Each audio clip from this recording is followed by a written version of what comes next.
I'm not going to pretend you guys don't already know how this whole thing went down. What I want you to see here is the definition of nepotism. To the bigger story.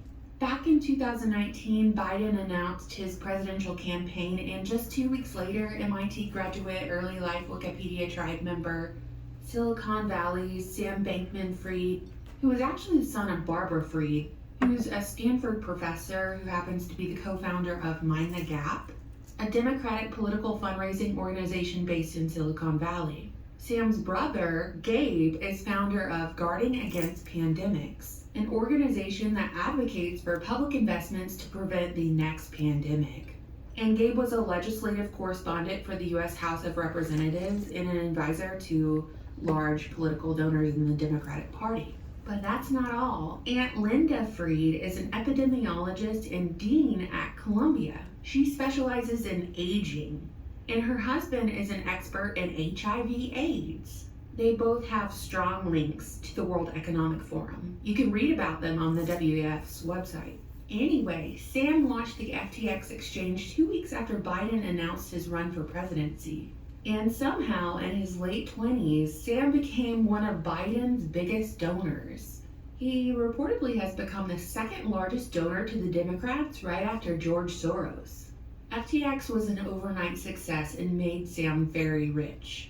At his peak, he was reportedly worth $26 billion, and he'd even gotten celebs like Tom Brady and Giselle to promote his crypto exchange. Investment firm Sequoia Capital invested $213 million in Sam's company, only for Sam to turn around and invest $500 million in Sequoia Capital. Not only that, but FTX purchased 30% of Anthony Scaramucci's Skybridge Capital. Once Biden was in office, he appointed Gary Gensler as the SEC chair.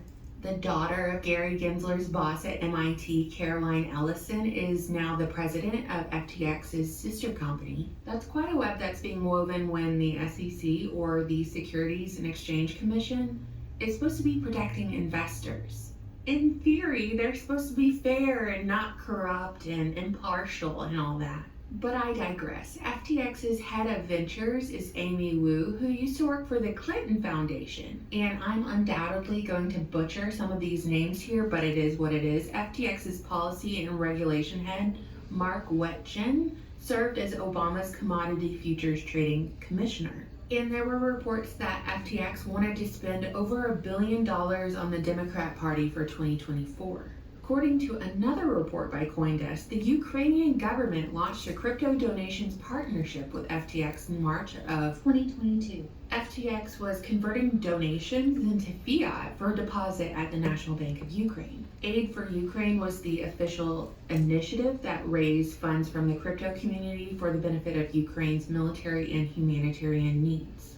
Quote, the Aid for Ukraine effort utilized FTX services to convert crypto funds received into fiat and send the donations to the National Bank of Ukraine, ultimately becoming the fifth largest charitable foundation assisting in the country's war effort. End quote. Let's just get all our ducks in a row here. The foreign aid that the US government sent Ukraine was then put into FTX. And I just told you that the way exchanges make money is by transactions, so FTX made a ton of money from the US government sending our tax dollars to Ukraine, and Ukraine partnering with FTX, which Sam Bankman-Fried then turned around and donated to the Democratic Party. For the midterms alone, Sam gave Democrats $40 million from his now bankrupt crypto exchange. And it's pretty suspicious that the downfall of FTX happened right after midterms. To summarize and make sure we have this right, you, the taxpayer, give your hard-earned money to the American government. The American government turns around and gives it to Ukraine, and Ukraine runs your donations through FTX. And then the FTX founder takes your money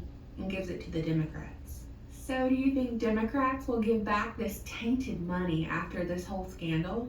Totally a rhetorical question, but I think it should be demanded of them. It's only fair, you know?